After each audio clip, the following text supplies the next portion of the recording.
Hello dear student, welcome to Mukesh tech education. आपका हमारे YouTube channel Mukesh tech education में स्वागत है। मैं मुकेश चौरसिया एक बार फिर से आपके सामने क्लास 12th के पहला चैप्टर वैद्युत आवेश तथा क्षेत्र के बारे में हम डिस्कस कर रहे थे। हम पढ़े हुए थे।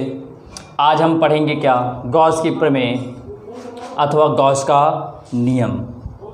क्लियर है? हम समझते हैं गॉस की प्रमेय और गॉस का नियम होता क्या है।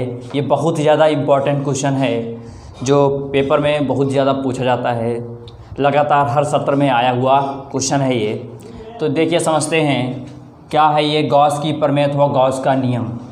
हम कथन, इसका स्टेटमेंट लिखा हुआ है, किसी बंद पृष्ठ गॉसियन पृष्ठ से गुजरने वाला वैद्युत फ्लक्स फाई ई, वैद्युत फ्लक्स को हम फाई ई से डिनोट करते हैं, कामा उस पृष्ठ द्वारा परिबद्ध कुल आवेश Q का 1/ε गुना होता है। यहाँ समझते हैं, इसको समझेंगे कैसे। मान लीजिए एक क्या है, ये बंद पृष्ठ है। इस पर कोई किसी बिंदु पर एक Q आवेश, ये क्या है, एक बंद पृष्ठ है।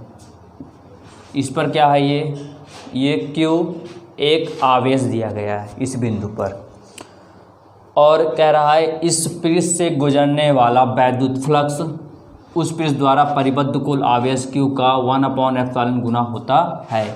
हम बंद पृष्ठ को गॉसियन पृष्ठ भी कहते हैं। तो यहाँ समझते हैं फाई ई इक्वल टू, यहाँ कह रहा है, लैंग्वेज देखिए, किसी बंद पृष्ठ से, ये बंद पृष्ठ से इससे गुजरने वाला वैद्युत फ्लक्स, ये क्या होगा, वैद्युत फ्लक्स।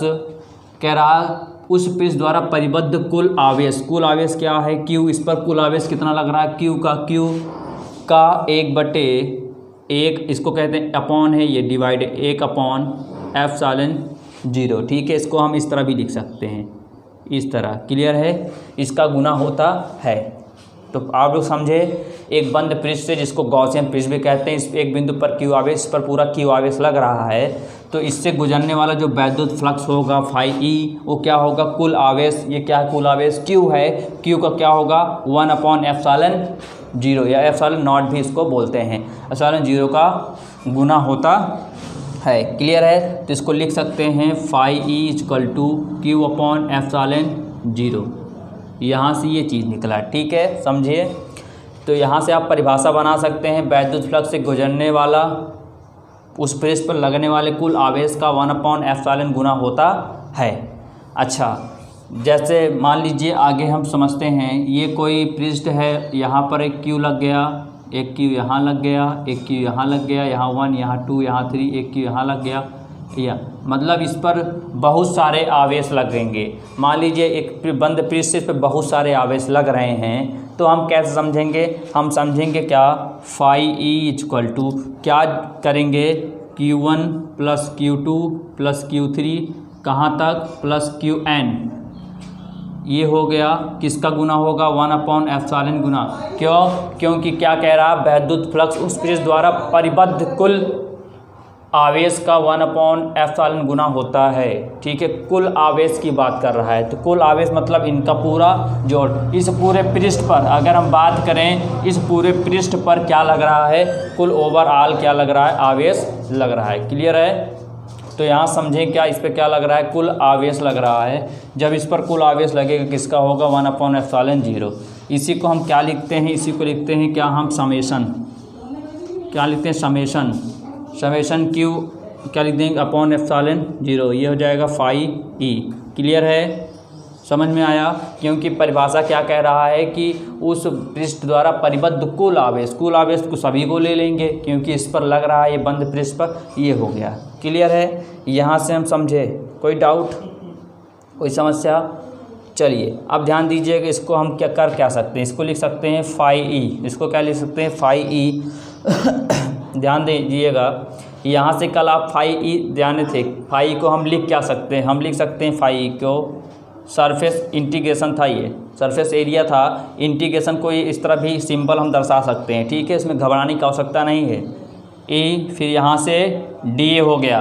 क्लियर है? हम इतना लिख सकते हैं, फाई ई को हम इतना लिख सकते हैं। कहने का मतलब फाई ई क्या हो जाएगा, फाई ई हो जाएगा surface integration E D A किसके इक्वल हो जाएगा, क्यू अपॉन एप्सिलॉन के। ये आपका निकला क्या, ये निकला क्या निकला आपका, गॉस की प्रमेय।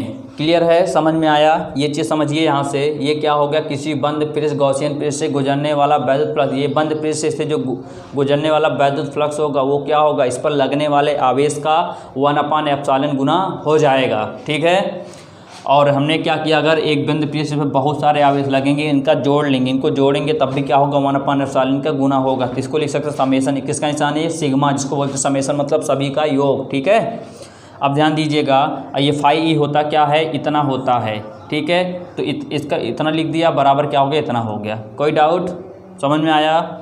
चलिए अब बात आती है गॉस की प्रमेय का, तो कथन हम समझ लिए, गॉस की प्रमेय क्या है इसको भी समझ लिए। अब बात आती है इसकी उत्पत्ति क्या होगी, इसको कैसे हम सत्यापित करेंगे। अगर सत्यापित करेंगे तो कैसे हम इसको सत्यापित कर सकते हैं। सत्यापित करने के लिए आपको पहले एक चीज़ की आवश्यकता जाननी पड़ेगी, क्या, घन कोण। किसकी आवश्यकता पड़ेगी, घन कोण की। देखिए घन कोण समझिए क्या होता है, घन कोण, घन कोण होता क्या है आपका, यहाँ समझिएगा। घन कोण मान लीजिए ये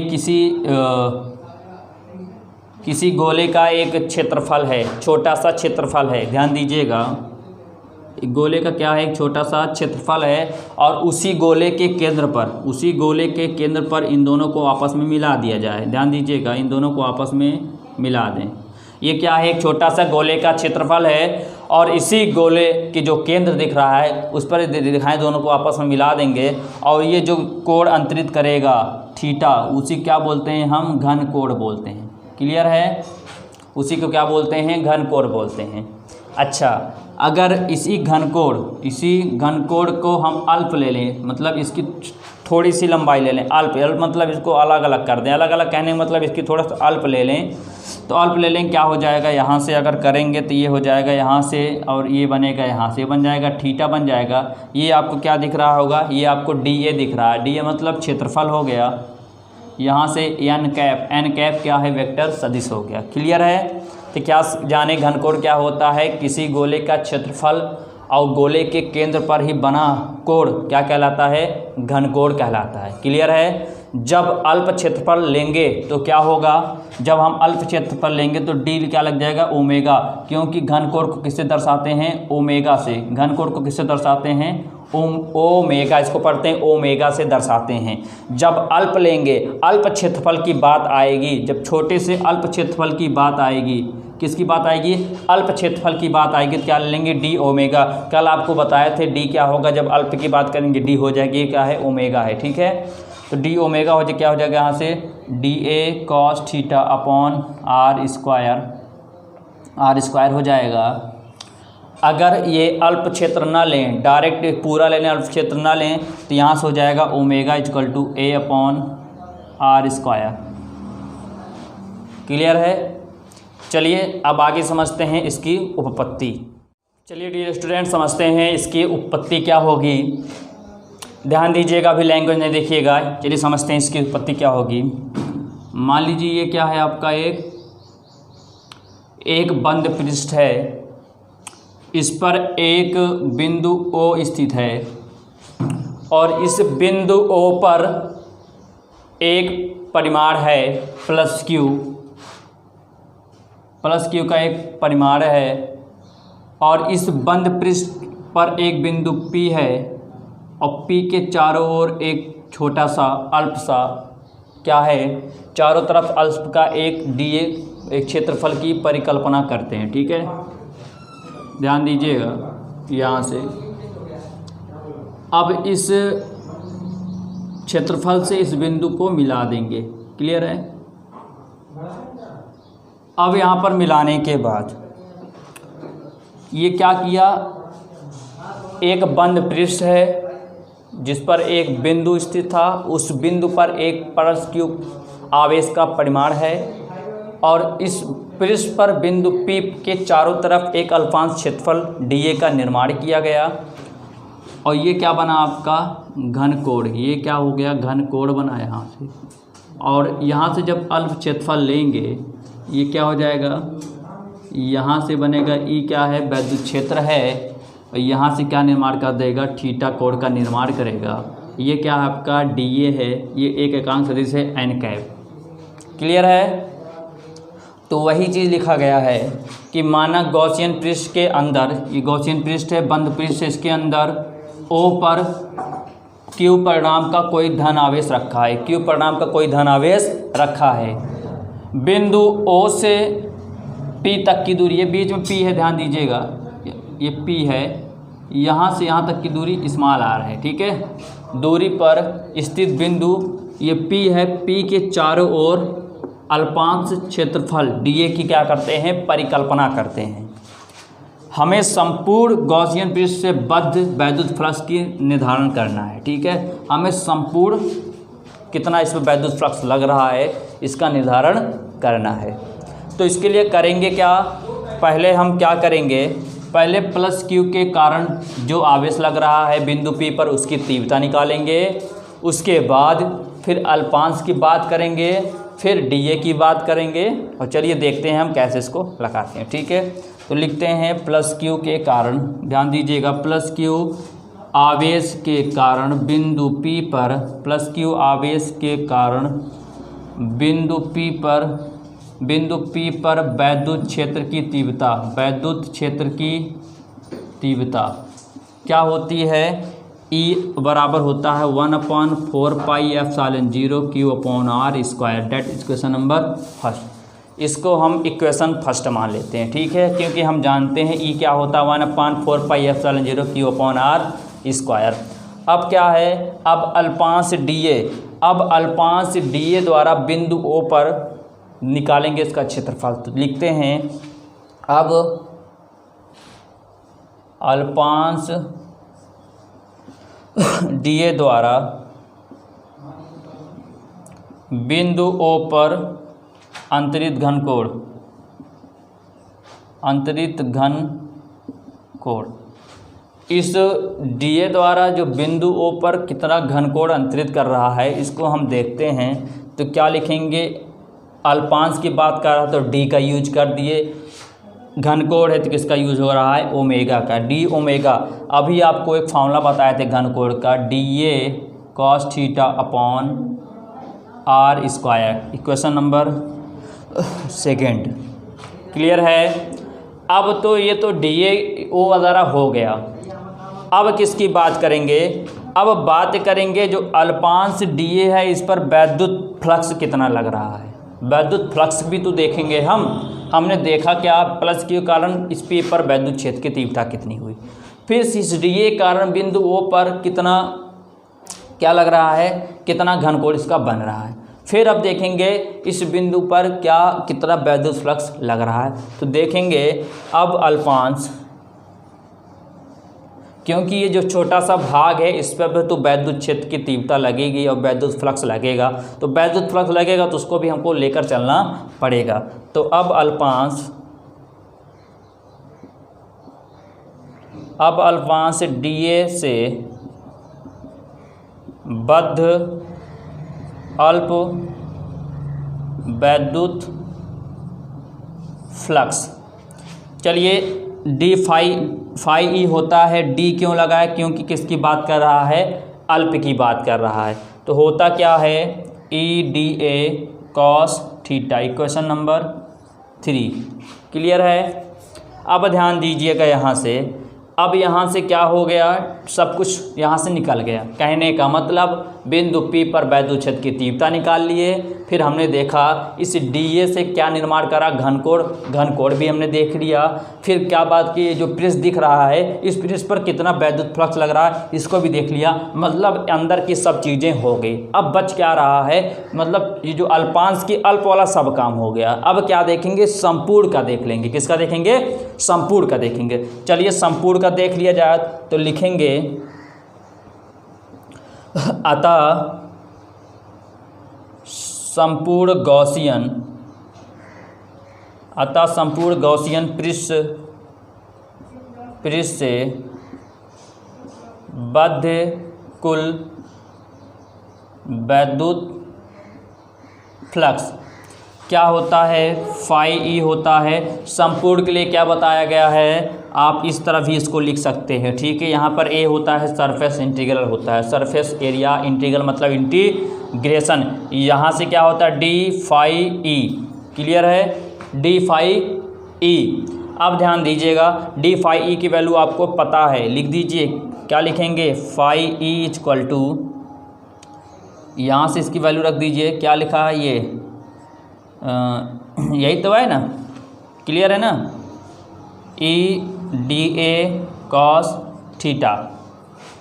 यहाँ तक समझे। अब यहाँ करते हैं, इसको ध्यान देते हैं, यहाँ पर करेंगे क्या, यहाँ से ई की वैल्यू रख देते हैं। ई की वैल्यू कहाँ रखेंगे, समीकरण 1 से, समीकरण 1 से ई की वैल्यू रख देते हैं, रख दीजिए। ई की वैल्यू कितनी है, 1/4 पाई एप्सिलॉन 0 Q/r²। और क्या दिख रहा है, ई डी ए कॉस, ई की value D A cos theta, D A cos theta, clear है। चलिए ध्यान दीजिए, ध्यान क्या देंगे, इसको लिख दीजिए समीकरण 1 से, समीकरण 1 से, क्योंकि हम यहाँ समीकरण 1 से ही ई की वैल्यू निकाले हुए हैं।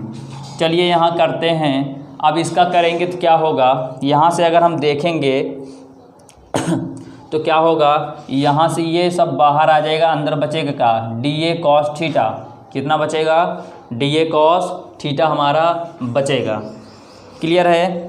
अब डी ए कॉस थीटा यहाँ से समझेंगे, क्या समझेंगे, इसको बाहर कर दीजिए 1/4 पाई एप्सिलॉन 0। जब क्यू को बाहर करेंगे तो यहाँ क्यू लिख देंगे, क्लियर है। यहाँ से लिखेंगे इंटीग्रल, यहाँ से बचेगा कितना, D A cos theta upon r²। अब ये चीज़ क्या लिख सकते हैं, ये चीज़ देख सकते हैं आप, ये लिख सकते हैं, लिख सकते हैं नहीं लिख सकते, लिख सकते हैं ना। तो यहाँ लिखेंगे क्या, Q/4 पाई एप्सिलॉन 0, यहाँ से लिख देंगे क्या, ये लिख देंगे डी ओमेगा, डी ओमेगा, यहाँ लिख देंगे समीकरण कितने से, समीकरण 2 से, क्लियर है। यहाँ से समझेंगे समीकरण 2 से। आप देखते हैं ये चीज़ होता क्या, ये चीज़ ध्यान दीजिए, याद करिएगा इसको, ये इंटीग्रल डी ओमेगा होता है घन कोण, ये क्या होता है, घन कोण, ये क्या होता है, घन कोण होता है, जिसकी वैल्यू क्या होती है 4 पाई, जिसकी वैल्यू क्या होती है 4 पाई होती है। तो यहाँ पर क्या रख देंगे, 4 पाई रख देंगे। ये क्या चल रहा है आपका, फाई ई चल रहा है, क्लियर है, ये क्या चल रहा है, फाई, यहाँ रख देंगे Q/4 पाई एप्सिलॉन 0, इसकी वैल्यू क्या रख देंगे 4 पाई। तो 4 पाई से 4 पाई कैंसिल हो गया, कितना बचा, फाई ई इक्वल टू Q/एप्सिलॉन 0।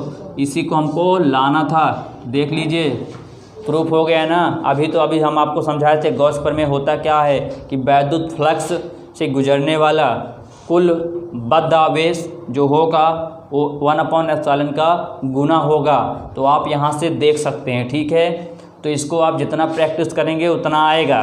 तो अब इसके कुछ नियम हैं, कुछ केस हैं, उसको हम लिखवा देते हैं।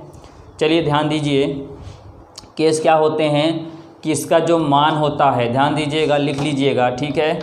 हम बोल दे रहे हैं, आप लिख लीजिए कॉपी में। गॉस की प्रमेय धनात्मक तथा ऋणात्मक दोनों प्रकार के आवेशों के लिए सत्य है, ठीक है। जो गॉस की प्रमेय होती है उसका जो मान होता है वो धनात्मक और ऋणात्मक के लिए, दोनों के लिए सत्य है। कहने का मतलब हम यहाँ पर समझते हैं कि जो आता था Q/एप्सिलॉन, यही तो आता था आपका, यही आया हुआ है। अगर यहाँ पर मान प्लस में आएगा तो मान प्लस में होगा, अगर यहाँ पर मान माइनस में होगा तो मान माइनस में लिखेंगे, ठीक है। आवेश का जो मान होगा उसको यहाँ पर वही चीज़ लिखेंगे, ठीक है। दूसरा क्या कह रहा है, यह नियम सभी बंद पृष्ठों के लिए सत्य है, यह नियम सभी बंद पृष्ठों के लिए सत्य है, चाहे उनकी आकृति या आकार कुछ भी है।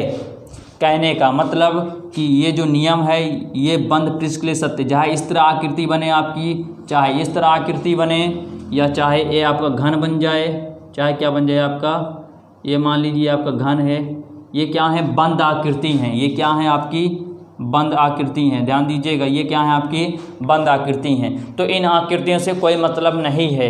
ये जितने भी नियम होंगे सभी बंद पृष्ठों के लिए सत्य होंगे। ये नियम किसी भी बंद पृष्ठ पर लग सकते हैं, इसके लिए सत्य होगा, ठीक है। क्योंकि ये बंद पृष्ठ है तो इसके लिए बंद पृष्ठ के लिए ये सत्य होगा कि इस पर ये नियम लागू होगा। क्लियर है? इसकी आकृति कुछ भी हो सकती है। अगला जो कह रहा है वो कह रहा है किसी बंद पृष्ठ से संबद्ध वैद्युत फ्लक्स, किसी बंद पृष्ठ से संबद्ध वैद्युत फ्लक्स का मान पृष्ठ की आकृति, आकार तथा पृष्ठ के अंदर उपस्थित आवेश की स्थिति पर निर्भर नहीं करता है। कहने का मतलब कि ये जो अंदर, इसके अंदर जो आवेश स्थित होगा उस आकृति पर ये बिल्कुल भी निर्भर नहीं करेगा। निर्भर क्यों नहीं? क्योंकि हो सकता है यहाँ पर Q हो, यहाँ पर Q हो, यहाँ पर Q यहाँ हो, फिर Q यहाँ हो, यहाँ Q हो, यहाँ Q हो, तो इसके अंदर आवेश कहीं भी स्थित हो उससे मतलब नहीं है। आकृति आकार पर निश्चित नहीं करता, न इसके अंदर जो आवेश स्थित है न उस पर निर्भर करता है। ठीक है, तो समझे क्या? इसका मान प्लस, ऋणात्मक, धनात्मक कुछ भी हो सकता है, मतलब सत्य है। प्लस धनात्मक के लिए भी सत्य है और ऋणात्मक के लिए भी सत्य है। और ये आकृति पर निर्भर नहीं करता, ये बंद पृष्ठ की आकृति पर ही क्या होता है, एक प्रकार का निश्चित होता है।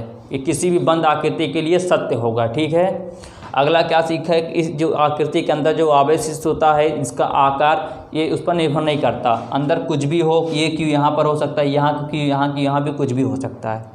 तो उम्मीद करता हूँ ये लेक्चर आपको समझ में आया होगा। कि गॉस की प्रमेय वेरी मोस्ट इम्पॉर्टेंट टॉपिक है ये, आप इसको अच्छी तरह पढ़िएगा। ठीक है, जो भी डाउट होंगे आप हमारे कमेंट बॉक्स में अपने डाउट को मेंशन कर सकते हैं। हम आपके डाउट को रीड करके आपके डाउट्स को क्लियर कर देंगे। ठीक है, और